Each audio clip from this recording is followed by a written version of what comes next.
Unlike last year, they are preparing an amazing Children's Day event. First of all, by the grace of our Father and the prayers of the saints, yesterday I came back from the 10 days of missions trip to America. First, I truly thank our saints. Personally, it was my first missions trip in 8 years, so it felt a little bit awkward and rushed.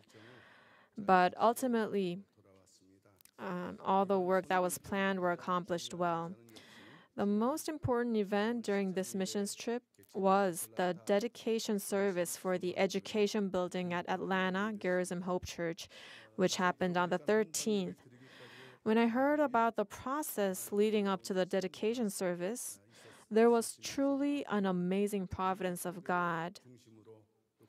And I believe that it will serve as a significant mission hub for the missions work in America and for the spreading of the word of redemptive history. Founding pastor 18 years ago, he ordered the purchase of Garrison Hope Church in Atlanta, and I was there too, but at the time, he also ordered the construction of an education building on the land that was behind the main sanctuary. During the event, Elder Gu, who is part of the construction committee, when I heard his report, I heard that in exactly 17 years since founding pastor ordered the construction, they received the final approval from the U.S. government. And this year, on the 18th year,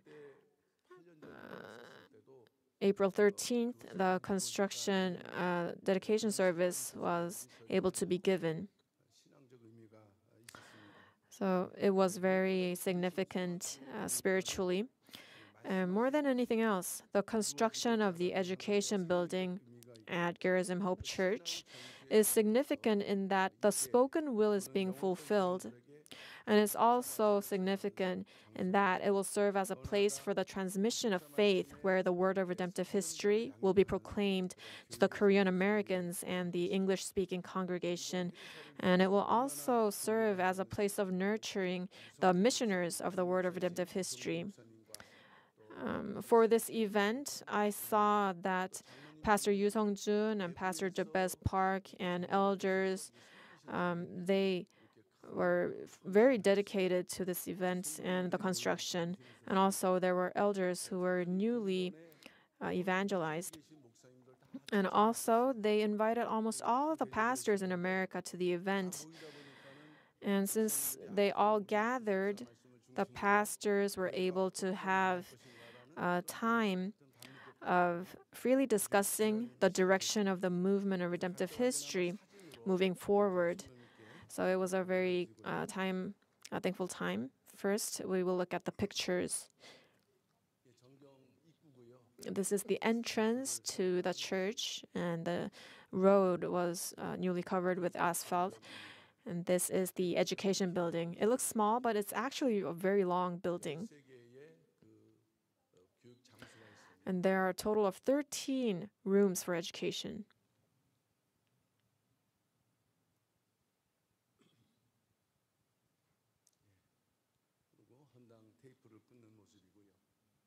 And they're cutting the tape for the dedication.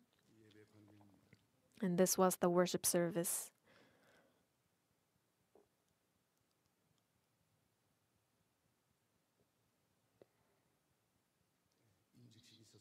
And there was an ordination service.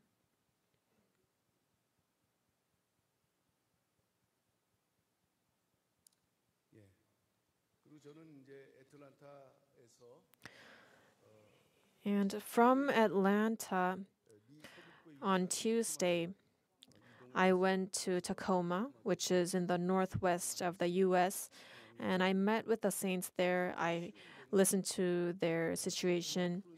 And on Wednesday, the saints of Tacoma Green Pastures Church gathered with the saints of Only Jesus Church in Seattle where Pastor Song Gi-young serves as the senior pastor. So about 40 saints gave a joint worship service. The Only Jesus Church in Seattle was planted not long ago, and about 20-30 saints are gathering during worship, but I believe they will grow as they move to another location in the future. You must be very curious about the situation in Tacoma. Currently, they're in a difficult situation where normal worship is almost impossible. So the saints are holding a separate worship service at a saint's workplace, and they are preparing to take legal action for the restoration of the church. Nevertheless, we're thankful because as the church is facing great difficulties, all the saints, including the English-speaking congregation, have shown great interest and concern about the church's issues.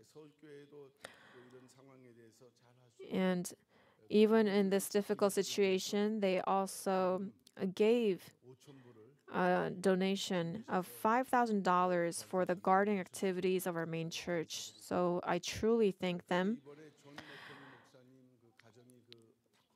And also Pastor John McCurley's family, they're living in Tacoma at the moment. Pastor McCurley served in the main church about 10 years, and then he went to America for missions work. And he was working hard to establish the seminary, but perhaps because he was working so much, the right side of his body has become unwell. So currently he's being treated, but he's still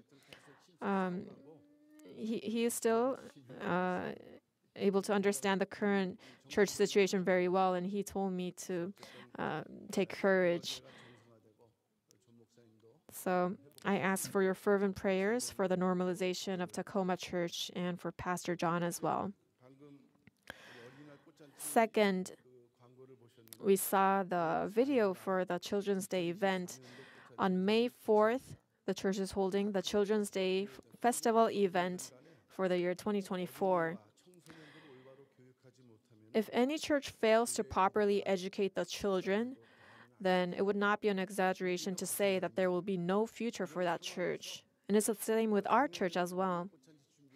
In this situation, we held the Children's Day Festival last year, although there wasn't enough time to prepare, and there was news of rain, but we prepared by faith and had experienced great grace. This time, we prepared a lot so that the children can receive a lot of grace.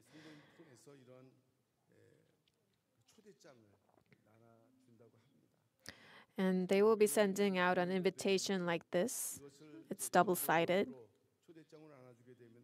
And when this will be given out as an invitation, what's different from last year is it's actually completely different from last year, is that the church invested a lot into this event so that the children can really enjoy. Last year, the event ended at 3, but this year, because we rented a lot of expensive attractions, it will happen until 5 o'clock. I got this report.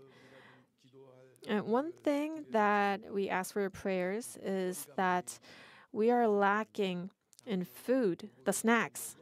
Last year, the departments and districts chose food items and had the children eat all they wanted to, but right now we only have one hot dog booth.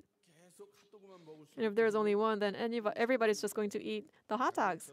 So like last year, I ask that the districts that are near church, that you will choose a food item like chicken or tteokbokki. So I ask that you will, the district leaders or the teachers or saints, that you will prepare these snacks so that this year's children's event, not only the weather will be nice, but not just the kids, but all of our saints will be able to enjoy the festival. We ask for your support. Third, on April 15th, there was an ordination service. It should have been held at the church, but we were not able to do so, so I will introduce them. So I don't know what things are like these days, but when I was in seminary, there was a system of educating those from other denominations. And these two pastors did not study at Berea Theological Seminary, but studied seminary from a different denomination, so they were ordained by that denomination's presbytery. At this time, we'll introduce them. The pastor on the right is Pastor Lee Jang-sik, age 40. He's currently in charge of districts 21 and 22 and over the infants and toddlers ministry as well as the kindergarten ministry. And on the left is Pastor John Jung, who is age 35, currently serves in District 27 and is over the first and second graders department. We ask for your prayers that they will continue to work as the fellow workers of God.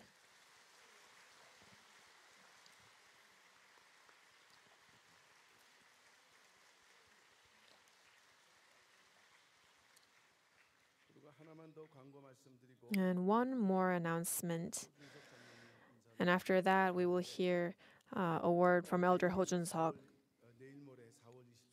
The day after tomorrow, on April 23rd, we are scheduled to visit the Army Non-Commissioned Officer Academy. As a means of loving the country,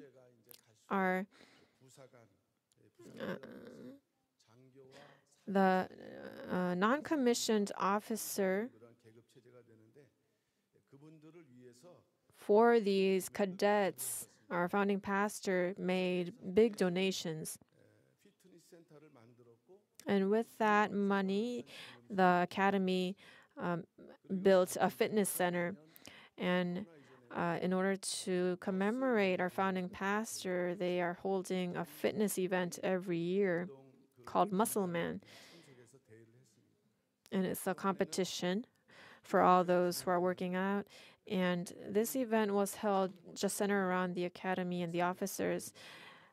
But now, this year, it will even include the chief of staff. So after COVID has ended pretty much this year, the board members of Huisong Cultural Foundation and the Operation Committee and various committees will participate. So it will be a time of continuing to build our relationship with the Army Non-Commissioned Officer Academy. Please believe that this sponsorship will open the path to loving our nation, and we ask for your prayers. Lastly, at this time, we will have Elder Ho Jun-seok come up. He ran in the 22nd general election this time, and I already made this announcement last time, but I also remember this. Ever since he joined YTN, founding pastor told him about running in the elections, and he was very young at the time. But throughout his life, he always had this burden of how to obey that word, and now he sensed that it was the right time, so he ran during the election. And when we look at the results, we may have some regrets, but as I was praying, I believe that it's probably a providence to prepare him with a stronger foundation. So this is not the end. From now on, may our elder overcome these difficult times, and for the country and for the will of the word, may he step up as a politician. We ask for your prayers for that. Now first we'll have a word from him. As he comes up, please greet him.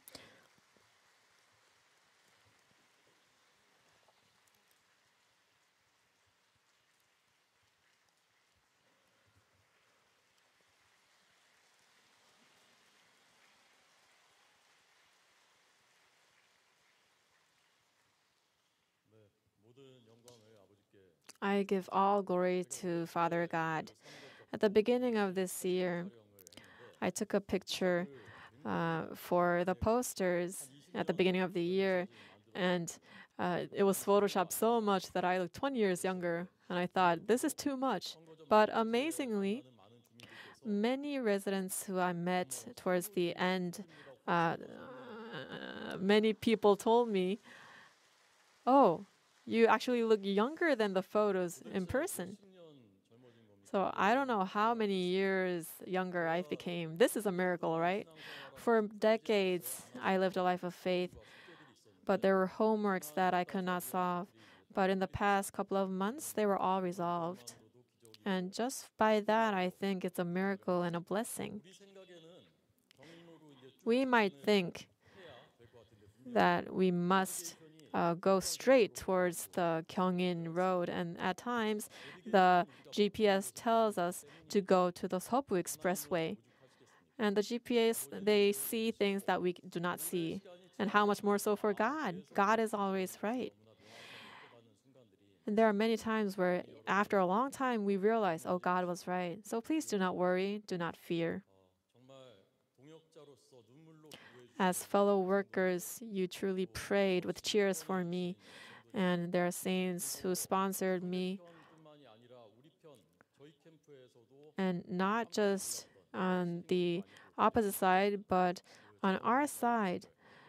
There were so many volunteers when we didn't really ask you for. It was something unprecedented in the election history in Korea, I believe. I want to say I truly thank you to our saints. And there's no way I can repay you, all of you individually. So I will devote myself to the country and also for the work of redemptive history. I give all glory to Father God. Thank you.